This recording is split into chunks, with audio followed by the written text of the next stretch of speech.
ஓம் சக்தி.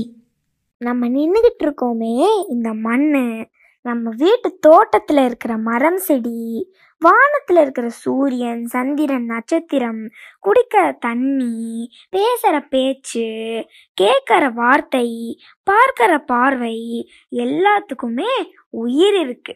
மூச்சை நல்லா உள்ளே இழுத்துட்டு வெளியில் விடுங்க.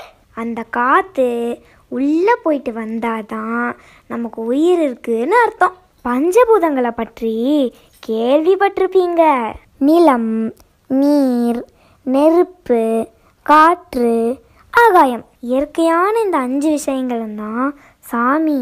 இந்த 5ம் நமக்கு வெளியில் இருக்குன்னு தானே நீங்கள் எல்லாம் நினச்சிக்கிட்டு இருக்கீங்க. ஆனால் அது நம்ம உடம்புக்குள்ளேயும் இருக்கு.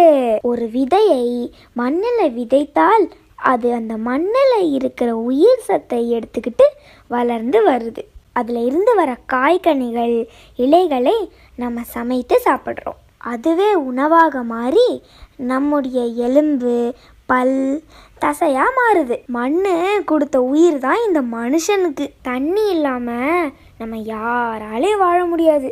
அது உங்களுக்கே தெரியும். நெருப்பு நம்ம உடம்புக்குள்ளே எங்கே இருக்கு யோசிங்க. அம்மா சாப்பாடு போடலன்னா வருதே பசி, அதுதான் இந்த நெருப்பு. பசிக்கிறது தான் இந்த நெருப்பு. நம்ம மூச்சு விட்டு உயிர் வாழ்வதற்கு ஆதாரமாக இருக்கிறது இந்த காற்று தான். இந்த ஆகாயம், அதாவது வெட்டவெளி, அங்கே தான் இப்போ நம்ம சாமி கும்பிட போகிறோம்.